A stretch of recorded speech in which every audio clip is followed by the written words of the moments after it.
வணக்கம். இந்த கிளாஸில் ப்ராபகேஷன் ஆஃப் எரர், பிழை பரவல் பார்க்க போகிறோம். போன கிளாஸில்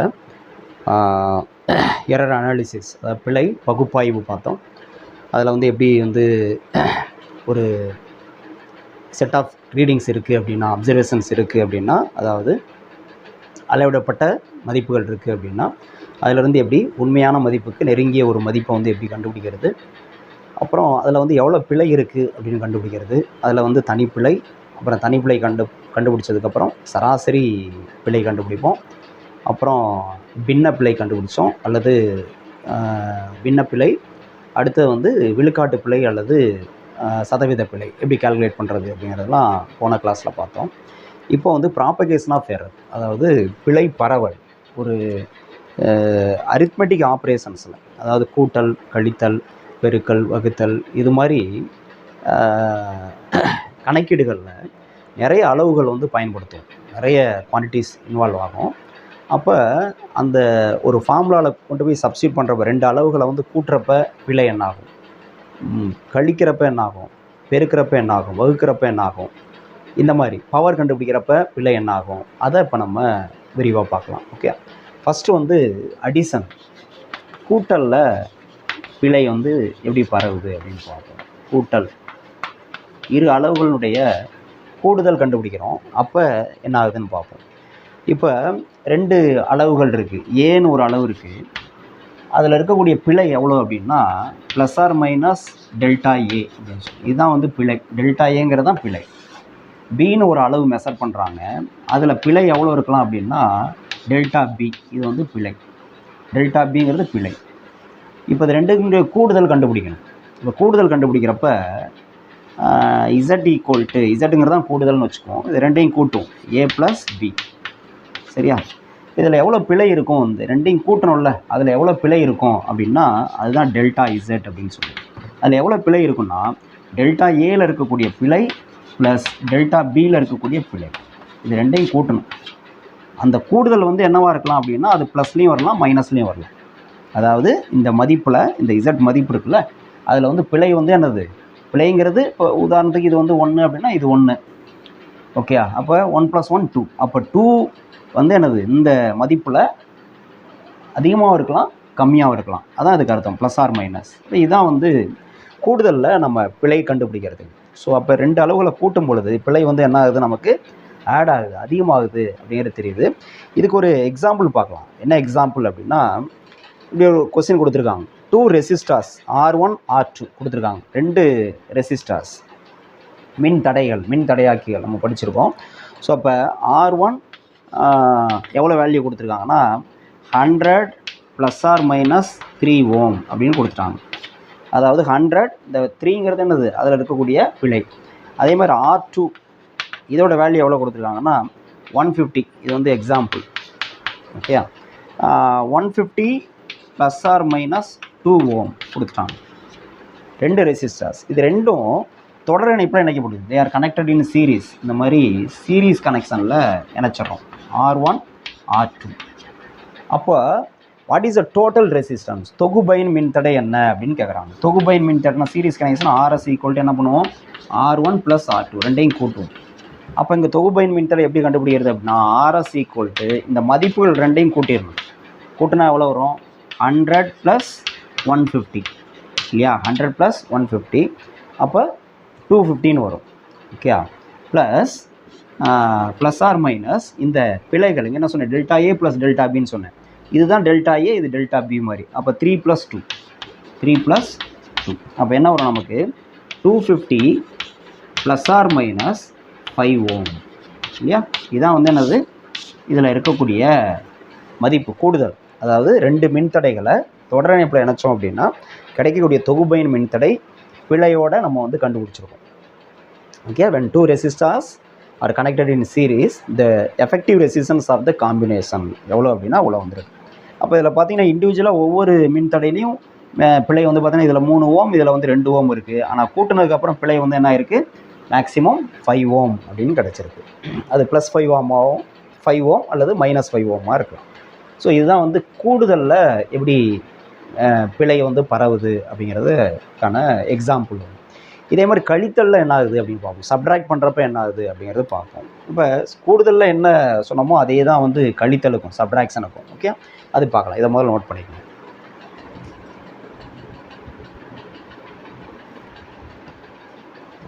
இப்போது subtraction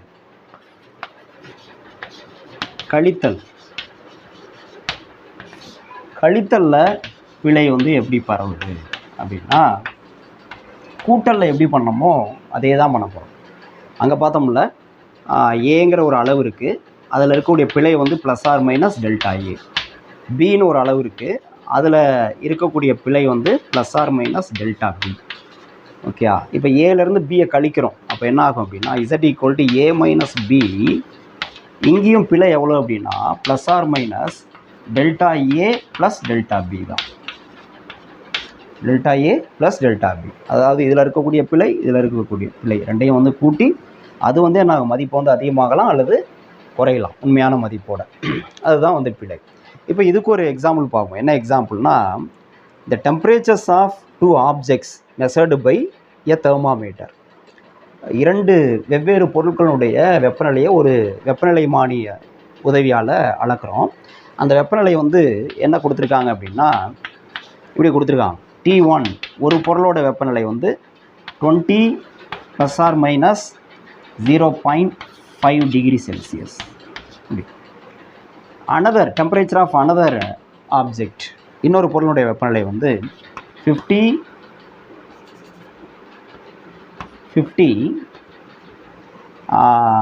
plus or minus 0.5 degree Celsius இப்படி கொடுத்துருக்காங்க. இப்போ நம்ம என்ன கண்டுபிடிக்கணும், என்ன கேட்குறாங்கன்னா find the temperature difference between the objects with error limit. So temperature difference கண்டுபிடிக்கணும். இங்கே நான் என்ன பண்ணுறேன், greater one minus smaller one போடுறேன். T2 மைனஸ் T1 இதுதான் எனக்கு வேணும். T2 minus T1, T2 minus T1 என்ன கிடைக்குது அப்படின்னா எப்படி சப்ட்ராக்ட் பண்ணோம், 50 மைனஸ் 20 சப்ட்ராக்ட் பண்ணோம். 50 மைனஸ் 20 ஓகேயா, ப்ளஸ் ஆர் மைனஸ் எரரை கூட்டணும், delta A plus delta B மாதிரி. அப்போ 0.5 ப்ளஸ் 0.5. ஓகே, அப்போ எவ்வளோ வரும், 50 minus 20 30 plus or minus 0.5 plus 0.5 0.1 இவ்வளோ டிகிரி செல்சியஸ் இப்படி வந்துடும்.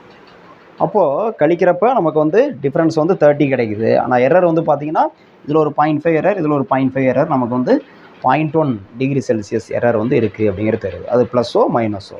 ஓகே, இதுதான் வந்து கழித்தலில் நம்ம எப்படி பிழை பரவுது அப்படிங்கிறது. ஓகே, இதை நோட் பண்ணி.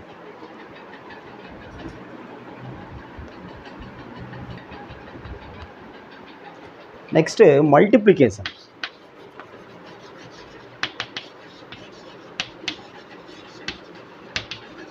இரு அளவுகளை பெருக்குவதால் ஏற்படக்கூடிய பிழை பரவல், பெருக்கல், அதில் எப்படி பிழை பரவுது அப்படின்னு பார்ப்போம்.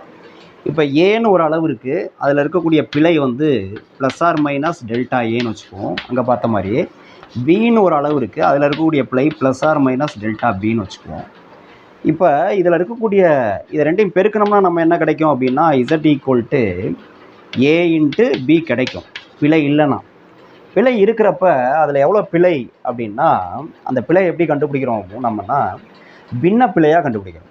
அதாவது இந்த இசட்டில் இருக்கக்கூடிய பிழை எவ்வளோ அப்படின்னா plus or minus delta Z, plus or minus delta Z. அந்த டெல்டா இசட்டை எப்படி நம்ம எழுதணும், இந்த டெல்டா இசட்னா என்ன, இது எப்படி எழுதுகிறோம் அப்படின்னா டெல்டா இசட்டுங்கிறது இசட்டில் இருக்கக்கூடிய பின்ன பிழை, fractional error in Z. Okay right, அதாவது டெல்டா இசட்டுங்கிறது எரர் இன் இசட். ஓகே, அப்போ error in Z divided by Z பண்ணோம்னா நம்மளுக்கு வந்து என்ன கிடைக்கும், ஃப்ராக்ஷனல் எரர் இன் இசட் கிடைக்குது, பின்ன பிழை கிடைக்குது. சரியா ரைட். இப்போ இந்த டெல்டா இசட் பை இசட்டுக்கு என்ன சார் ஃபார்முலா அப்படின்னா அதுக்கெல்லாம் டெரிவேஷன் இருக்குது. நமக்கு டெரிவேஷன் வேணால் என்னென்னு தெரிஞ்சுக்கிட்டா போதும், ஃபார்முலா தெரிஞ்சுக்கிட்டா போதும். இந்த ஏல இருக்கக்கூடிய fractional error delta A by A plus இந்த பியில் இருக்கக்கூடிய fractional error delta B by B. இதுதான், இது ரெண்டையும் கூட்டணும். இது வந்து என்னது plus or minus, delta Z வந்து ப்ளஸ்லையும் வரலாம் மைனஸ்லையும் வரலாம். அதனால் இங்கே வந்து என்னது நம்ம ப்ளஸ் ஆர் மைனஸ் போட்டுக்கலாம். ஸோ இதுதான் வந்து பெருக்கல்ல ஏற்படக்கூடிய பிழை பரவல். ஓகேயா, எப்படி பரவுது அப்படிங்கிறது. இப்போ இதுக்கு ஒரு எக்ஸாம்பிள் பார்த்தோம்னா நம்மளுக்கு புரியும். எக்ஸாம்பிள் பார்த்தோம்னா புரிஞ்சிடும். என்ன எக்ஸாம்பிள்னா பார்க்கலாம்.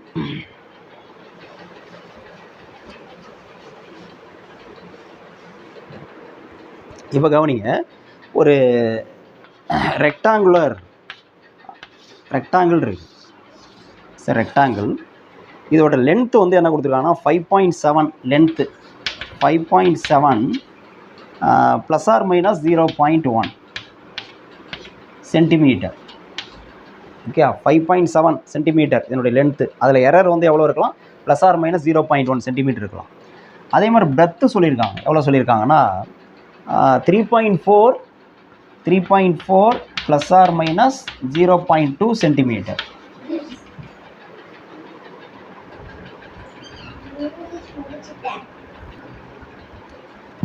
ரைட். ஸோ பிரெத்து வந்து 3.4 ப்ளஸ் ஆர் மைனஸ் 0.2 சென்டிமீட்டர். அப்போ இதில் இருக்கக்கூடிய எரர் பிழை எவ்வளோ அப்படின்னா 0.2 சென்டிமீட்டர் அப்படின்னு தெரியுது.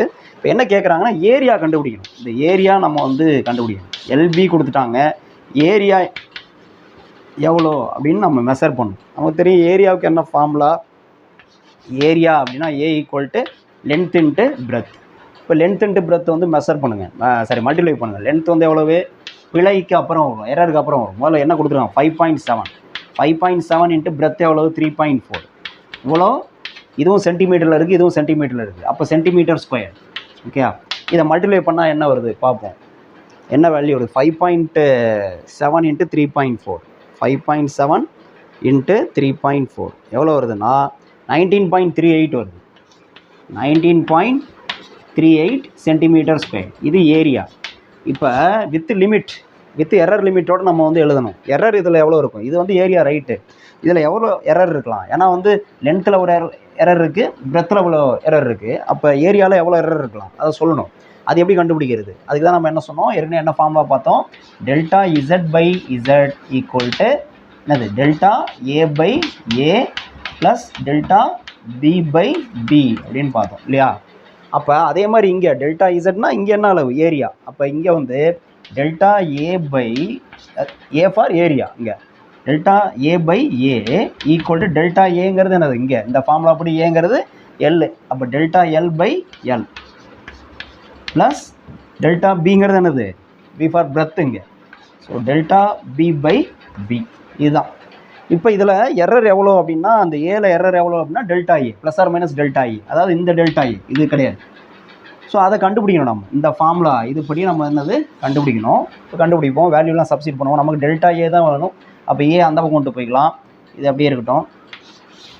இதை இங்கே எழுதுகிறேன், delta A by delta A equal to என்ன வரும், delta L by L plus delta B by B.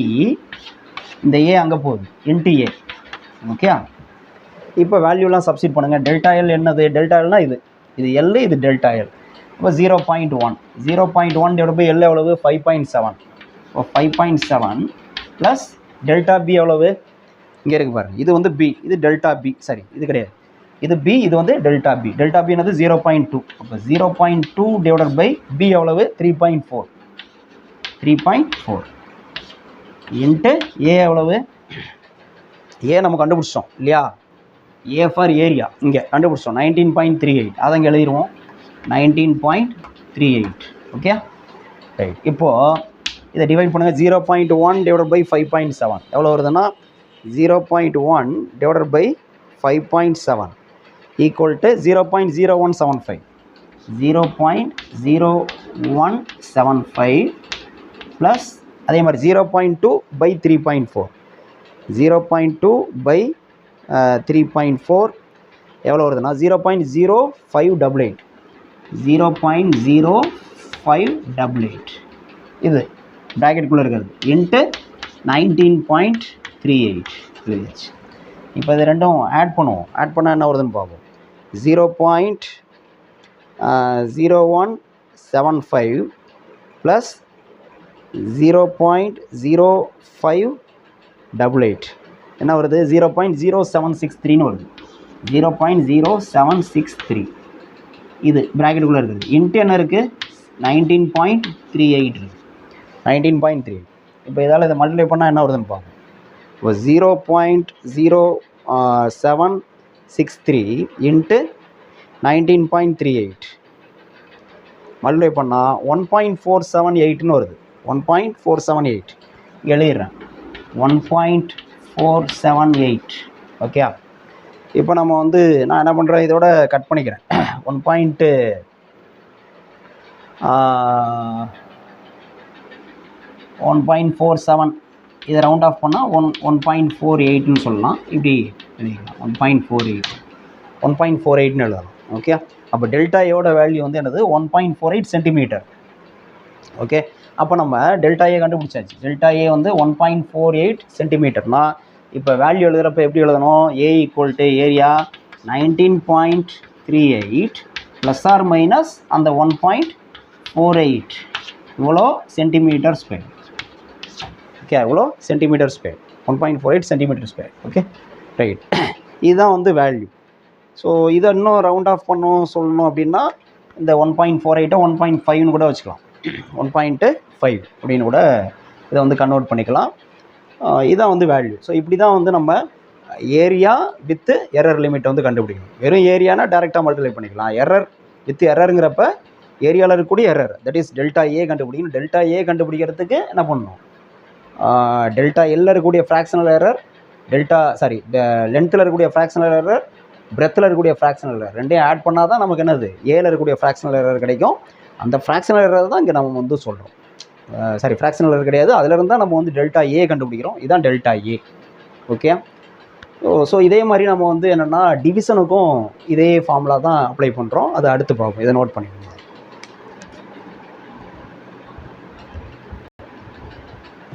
Next நம்ம வகுத்தல், டிவிஷனில் ஏற்படக்கூடிய பிழை பரவல் பார்க்கலாம். வகுத்தல், டிவிஷன். இதுக்கு என்னென்னா அதே தான் நான் சொன்ன ஃபார்முலா தான். அதாவது டிவைட் பண்ணுற ஏ பை பி, ஏவை பிஆர் டிவைட் பண்ணுறோம். அப்போ நம்மளுக்கு கிடைக்கிற வேல்யூ வந்து இசட். இசட்டில் இருக்கக்கூடிய எரர் வந்து டெல்டா இசட். அப்போ அதில் இருக்கக்கூடிய ஃப்ராக்ஷனல் எரர் பின்னப்பிள்ளை வந்து டெல்டா இசட் பை இசட். இப்போ ஃபார்முலா வந்து delta A by A plus delta B by B. இதுதான் ஃபார்முலா.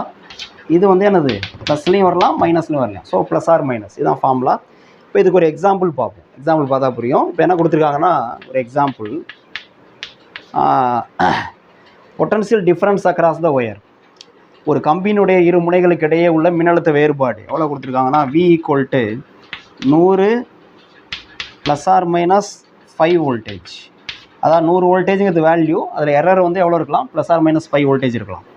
அடுத்து current flowing through the wire, அந்த கம்பியின் வழியே பாயக்கூடிய மின்னோட்டம் எவ்வளோ கொடுத்துருக்காங்கன்னா 10 ப்ளஸ் ஆர் மைனஸ் 0.2 ஆம்பியர்.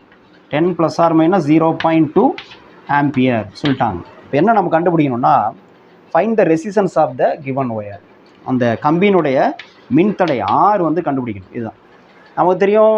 ஓம் விதிப்படி V ஈக்குவல் டு IR. அப்போ R ஈக்குவல் டு என்னது, ஓம் விதி, R equal to V by I அப்படின்னு தெரியும். அப்போ இதில் சப்ஸ்டிட் பண்ணிங்கன்னா வியோட வேல்யூ வந்து என்னது 100, வியோட வேல்யூ 100 வோல்டேஜ் டிவைடட் பை ஐயோட வேல்யூ 10. அப்போ எவ்வளோ கிடைக்கும், 10 ஓம்னு கிடைக்கும். இது வந்து 10 ஓம்ங்கிறது மின்தடை. பட் இதில் வந்து எவ்வளோ பிழை இருக்குது அப்படின்னு சொல்லணும். சரியா? அப்போ பிழை எப்படி கண்டுபிடிக்கிறது, இந்த ஃபார்முலா படி. இங்கே இசட்னா 6. அப்போ நமக்கு வந்து என்ன எழுதலாம், அங்கே பார்த்த மாதிரியே delta R by R, delta Z by Z மாதிரி டெல்டா ஆர் பை ஆர். ஏன்னா இங்கே ரெசிஸ்டன்ஸ் மின்தடை ஈக்குவல் டு ஏபிங்கிறது இங்கே என்னது பிஐ. அப்போ delta V by V, delta equal to delta V by V plus delta I by I, இல்லையா, delta I by ஐ. இப்போ ஒவ்வொன்றுக்கும் வேல்யூ சப்ஸ்டிட். நமக்கு என்ன வேணும், டெல்டா ஆர் தான் வேணும். ஏன்னா அந்த ஆரில் எவ்வளோ பிழை அப்படின்னு கண்டுபிடிக்கணும். Plus or minus delta R கண்டுபிடிக்கணும். அப்போ டெல்டா ஆர் வேணும்னா இவருங்க டெல்டா ஆர் ஈக்குவல் டு என்ன எழுதலாம், இதிலேருந்து delta V by V plus delta I by I into R. இந்த ஆர் வந்து அங்கே போயிடும். ஓகே, இப்போ வேல்யூ சப்ஸ்டிட் பண்ணுங்கள். டெல்டா வி வந்து என்னது இந்த வியில் இருக்கக்கூடிய பிழை 5. அப்போ 5/v என்னது 100, 5/100 ப்ளஸ் டெல்டா ஐ என்னது 0.2, ஐயில் இருக்கக்கூடிய பிழை 0.2. அப்போ 0.2 டிவைட் பை ஐ என்னது 10 இன்ட்டு ஆர் என்னது, ஆர் வந்து நம்ம கண்டுபிடிச்சிருக்கோம். எவ்வளோ கண்டுபிடிச்சிருக்கோம் 10 Ω. அப்போ இன்ட்டு 10 ஈக்குவல் டு 5/100 எவ்வளவு 0.05 ப்ளஸ் 0.2/10 எவ்வளவு 0.02 இன்ட்டு 10. அப்போ எவ்வளோ வரும் 0.05 ப்ளஸ் 0.02 எவ்வளவு 0.07 இன்ட்டு 10 பண்ணோம்னா நமக்கு 0.7 வந்துடும். அப்போ டெல்டா ஆர் எவ்வளோ கிடைக்குதுன்னா 0.7 ஓம்னு கிடைக்குது டெல்டா ஆர். அப்போ தேர்ஃபோர் ஆர் வேல்யூ இந்த கேல்குலேஷன் என்ன வரும், ஆர் வேல்யூ என்ன கண்டுபிடிச்சிருக்கோம் 10 ஓம் கண்டுபிடிச்சிருக்கோம். அதில் எரர் எவ்வளோ இருக்குது plus or minus delta R எவ்வளோன்னா ப்ளஸ் ஆர் மைனஸ் 0.7 ஓம். இதுதான் வந்து என்னது ஆர் வேல்யூ. அப்போ 10ல் அதனுடைய வேல்யூ வந்து ப்ளஸ் 0.7, அப்போ 10.7 இருக்கலாம். ஆர் மைனஸ் 0.7 பண்ணோம்னா 10ல் 0.7 போனுச்சுன்னா 9.3 இருக்கலாம் அப்படிங்கிறது தான் இதனுடைய மீனிங். ஸோ இப்படி தான் கண்டுபிடிக்கணும். அப்போ ஃப்ராக்ஷனல் எரர் தெரியணும். ஒவ்வொரு இதுலேயும் ஃப்ராக்ஷனல் எரர் தெரிஞ்சதுனா தான் நம்ம அந்த பர்டிகுலர் குவான்டிட்டியில் எவ்வளோ எரர் இருக்குது அப்படிங்கிறத நம்ம சொல்ல முடியும் அப்படிங்கிறது தெரியும். ஓகே, ஸோ இப்படி தான் நம்ம வந்து டிவிஷனில் எரர் லிமிட்டோட ஒரு குவான்டிட்டியை கண்டுபிடிக்கிறது. ஓகே, இதை நோட் பண்ணிடுங்க.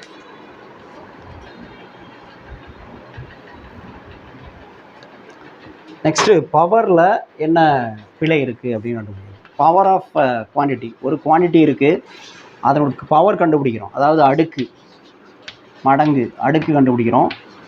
அந்த அடுக்கு கண்டுபிடிச்சதுக்கப்புறம் அதில் எவ்வளோ பிழை இருக்குது அப்படின்னு கண்டுபிடிக்கிறோம். அதாவது இப்போ ஏ அப்படின்னு ஒரு குவான்டிட்டி இருக்குது, ஏ அப்படின்னு ஒரு குவான்டிட்டி, அதில் எவ்வளோ பிழை இருக்குது அப்படின்னா ப்ளஸ் ஆர் மைனஸ் டெல்டா ஏன்னு சொல்லலாம். இப்போ இதுக்கு பவர் கண்டுபிடிக்கணும். அதாவது ஏவுக்கு பவர் ஏ பவர் என்னன்னு வச்சுக்கோம், ஏ பவர் என். இதில் எவ்வளோ பிழை இருக்கும் அப்படிங்கிறத நம்ம கண்டுபிடிக்கணும். இதில் எவ்வளோ பிழை அப்படின்னு சொல்லணும். அந்த ஏவுக்கு பவர் என் ஏ பவர் என்னோட வேல்யூ வந்து இசட்னு வச்சுக்கலாம். அப்போ இசட்டில் எவ்வளோ பிழை இருக்குது, இசட்டில் எவ்வளோ பிழை, அதுதான் வந்து நம்ம என்ன சொல்லுவோம் டெல்டா இசட்னு சொல்லுவோம். அதுக்கு என்ன ஃபார்முலா சார் அப்படின்னா delta Z by Z, delta Z by Z. அதாவது டெல்டா இசட்டுங்கிறது இசட்டில் இருக்கக்கூடிய பிழை. அதாவது இந்த ஏவுக்கு ஏ பவர் என் கண்டுபிடிச்சதுக்கப்புறம் வேல்யூ கிடைக்குதுல்ல, அதில் இருக்கக்கூடிய பிழை தான் டெல்டா இசட். அதை இசட்டால் வகுத்தோம்னா நம்மளுக்கு என்ன கிடைக்கும், ஃப்ராக்ஷனல் எரர் இன் இசட் கிடைக்கும், இசட்டில் இருக்கக்கூடிய பின்ன பிழை கிடைக்கும். இப்போ இதுக்கு என்ன ஃபார்முலா அப்படின்னா, இதுக்கு டெரிவேஷன் இருக்குது, நம்ம ஃபார்முலா மட்டும் போதும். என்ன வரும் அப்படின்னா N into delta A by A, அவ்வளோ N into delta A by ஏ.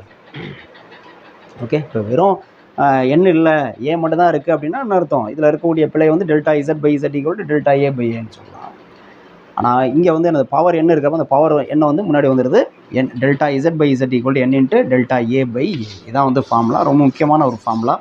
இதை பேஸ் பண்ணி அடிக்கடி நமக்கு வந்து நீட்டில் கொஸ்டின் வந்துகிட்டே இருக்குது. ஓகே, லாஸ்ட் டைம் கூட வந்தது. இப்போ அது மாதிரி இதுக்கு ஒரு எக்ஸாம்பிள் பார்ப்போம். என்ன எக்ஸாம்பிள்னா, இப்போ இந்த மாதிரி ஒரு எக்ஸாம்பிள் கொடுத்துருக்காங்க. இப்போ ஏ அப்படின்னு ஒரு குவான்டிட்டி, அதுக்கு ஃபார்முலா என்ன கொடுத்துருக்காங்கன்னா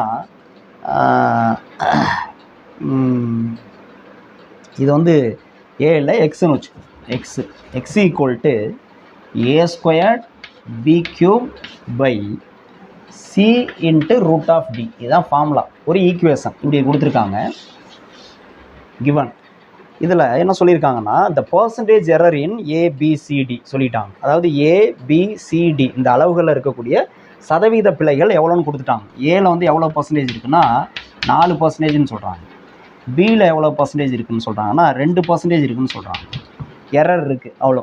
அடுத்து சியில் எவ்வளோ பர்சன்டேஜ்னா 3% இருக்குதுன்னு சொல்கிறாங்க.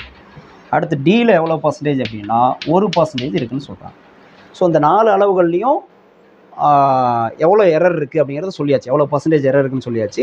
அப்படின்னா இந்த எக்ஸில் எவ்வளோ பர்சன்டேஜ் எரர் இருக்கும் அப்படிங்கிறது தான் கொஸ்டின். ஸோ பர்சன்டேஜ் எரர் இன் எக்ஸ், அதாவது எக்ஸில் உள்ள சதவீத பிழை என்ன, எக்ஸில் இருக்கக்கூடிய சதவீத பிழை என்ன, எக்ஸில் உள்ள சதவீத பிழை என்ன அப்படிங்கிறதான் கொஸ்டின். இப்போ இந்த ஃபார்முலா படி நம்ம எழுதணும்னா எப்படி எழுதணும் அப்படின்னா, அங்கே வந்து ஒரு அளவு ஏ பவர் என் அப்படின்னா, இப்போ ஏ பவர் என்னன்னா இது மட்டும், இது பக்கத்தில் இன்னொன்று இருக்குது பி பவர் என் இருக்குது. அப்போ என்ன சார் வருது, நம்ம ஏற்கனவே படிச்சிருக்கோம் மல்டிப்ளிகேஷனில் வந்து என்ன பண்ணோம், எரர் வருது அப்படின்னா இப்போ ஏபின்னு ரெண்டு அளவுனா delta A by A plus delta B by B தான் போடுறோம். அதே மாதிரி இந்த மாதிரி பெருக்கல்ல வந்ததுன்னா இதனுடைய பவர், இதுக்கான ஃப்ராக்ஷனல் எரர், இதுக்கான ஃப்ராக்ஷன் ரெண்டையும் கூட்ட தான் செய்யணும். அதே மாதிரி டிவிஷன்லையும் என்ன சொன்னோம், டிவிஷனில் வரப்போயும் என்ன பண்ணணும்னா கூட்டி தான் நம்ம இது பண்ணுவோம். ஓகே, ஏற்கனவே டிவிஷன் பார்த்தோம் இல்லையா, ஏ பை பினால என்னது delta A by A plus delta B by B. மல்டிப்ளிகேஷனாலும் டிவிஷனாலும் என்ன பண்ணுவோம், ஃப்ராக்ஷனல் எரர் வந்து ஆடு தான் ஆகும். Delta A by A plus delta B by B தான். கூட்டலும் கழித்தலும் ஒரே மாதிரி என்ன பார்த்தோம், delta Z equal to delta A plus delta பின்னு பார்த்தோம். அதே மாதிரி பெருக்கலும் வகுத்தலும் ஒரே மாதிரி என்னது, delta Z by Z equal to delta A by A plus delta B by B. அதே தான் இங்கேயும் பண்ண போகிறோம். இங்கே பாருங்கள், இப்போ இதில் உள்ள ஃப்ராக்ஷனல் எரர் என்ன அப்படின்னா ஒன்றும் கிடையாது. இதில் இருக்கக்கூடிய எரர் வந்து என்னது, delta X by X percentage, இவ்வளோ பர்சன்டேஜ் இன்ட்டு 100ன்னு அர்த்தம், வேறு இல்லை இன்ட்டு 100. அதை வந்து அப்படியே வச்சுக்குவோம், பர்சன்டேஜ் ஈக்குவல் டு என்ன பண்ணணும்னா இந்த 2 into delta A by A. பாருங்கள், பவர் வந்து முன்னாடி வந்துருச்சு, டெல்டா ஏ பை ஏ.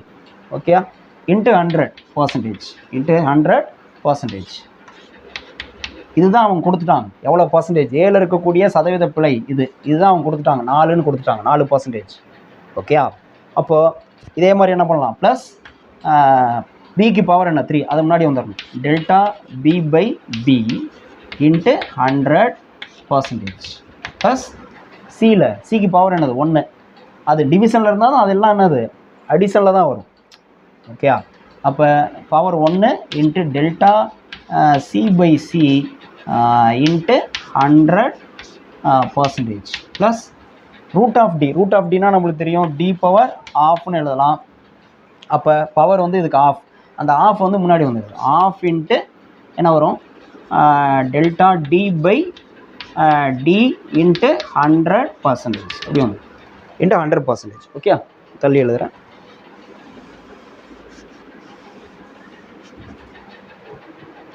இப்போ சிக்கு வந்து என்ன சொன்னோம், பவர் 1, அதனால் சி இன்ட்டு அதாவது 1 into delta C by C into 100% plus டிக்கு வந்து பவர் ஆஃப், அதனால் of into delta D by D into 100%.